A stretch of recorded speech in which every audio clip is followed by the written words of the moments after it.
Welcome back to Daily DeFi. Today is July 20th of 2021. We're going to be focusing in on the one individual article instead of spreading out this Daily DeFi episode. Basically, what we're doing here on out from Daily DeFi is getting to episode 200, then taking a little bit of a break, focusing more on quality, kind of longer form videos with lots of editing and things like this. Basically, Daily DeFi from here on out has been, from episode 1 when I was back in Kosovo, through Albania, through Bosnia, through all these different nations I've been in while recording the series, Turkey, all these different crazy places. Now currently here in Poland, has just been one cut, one take. That's all. But once we reach episode 200 of Daily DeFi, we will probably be taking a break. Again, today's episode is focused on this Ethereum documentary. Now, I wanted to point this out because it's very, very fascinating. I think, when you look at industries like, for example, I've always loved chess. Since a young kid, I've always loved chess.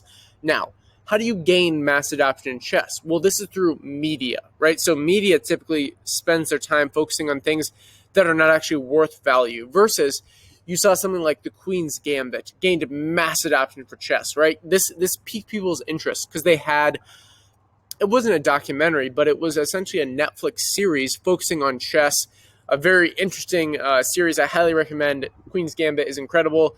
I love fencing as well, fencing with the swords, weird outfits. People probably don't see those a lot, but I think it's interesting, when you're looking at, all these different industries that maybe don't have the mass adoption. When you're looking at, how can they gain this? It is through media, right? So it is through things like a documentary or things like a Netflix series or a Hulu series or an Amazon Prime series, right? So this is the opportunity that I personally see. And when you combine centralized organizations like Netflix, like Hulu, like Amazon, whatever it is, HBO, any of these media organizations with non-fungible tokens, this is where I see this opportunity. So I think this Ethereum documentary is quite interesting personally. So they raised right around $2 million via the non-fungible tokens on Mirror. So you can see here a documentary about the development of Ethereum has raised around 1,000 Ethereum from crowdfund. That's around $2 million. I'm rounding up, obviously, in both of these. The film will feature interviews with Vitalik and the creator of Ethereum. I'm assuming they're also going to feature people like Charles Hoskinson, the guy, I'm drawing a blank on his name, the guy who founded Polkadot. All these people essentially branched out, formed their own projects that are kind of competing with Ethereum. They're more focused on interoperability and Ethereum 2.0, proof of stake versus proof of work. Versus, Ethereum is kind of this laggard, as you will say, in the smart contract space, since it's a top dog. Typically, this is what happens to the top dog in any industry when it's a very, very innovative industry like blockchain. So Ethereum started out as proof of work versus proof of stake. So when you're proof of work, you're not that agile, you're not that adaptable. Versus when you're proof of stake, you can adapt, you can be very, very agile, like Cardano, like Avalanche, like Solana, like Binance, right? So all these projects can be very, very quick-word moving and being able to change in the face of danger versus Ethereum, a little bit different, right? So it has the network adoption. I love Ethereum. Don't get me wrong. I hold Ethereum. I love what Vitalik's doing. But when people are able to see open source code, they're able to adapt on this. For example, I've been talking a lot about Richard Hart's version of Ethereum with Pulse Chain. So I will have a video coming out after this on Paid Network, which is a Launchpad ecosystem map series continuation. And then after that, it will be a video on Pulse Chain, what they've done after 5 days. They've raised way more than Cardano has done in their IDO. In Cardano's ICO, I should say. With this whole Pulse Chain situation going on, it's fascinating. So again, you have to realize when projects are open source like Ethereum and Vitalik, yes, they founded it, incredible, I love it, great things forwarding humanity with the crypto ecosystem.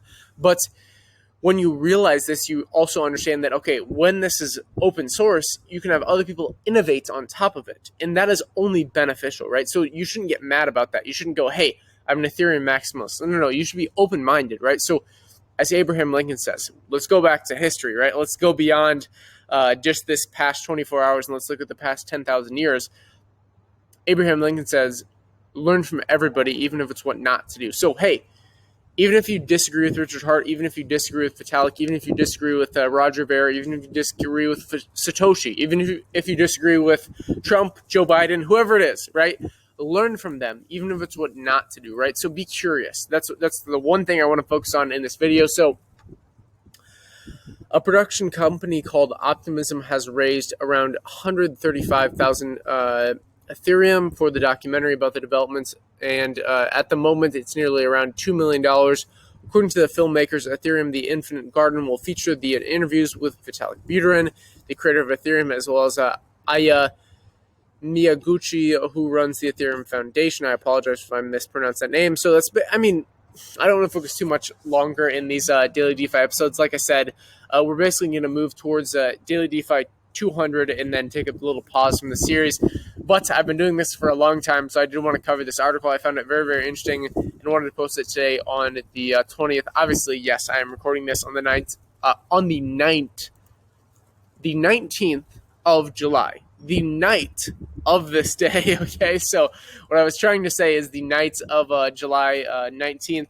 So that's pretty much all for today's Daily DeFi. If you enjoyed it, as you know what to do, you probably know it, you can guess it.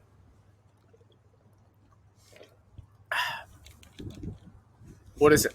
So let me know in the comments. It is liking the video, subscribing to the channel, hitting the notification bell, hitting all to stay up to date, joining the Telegram group, link down below in the description, following us at investglobal_IO. It is also linked down below.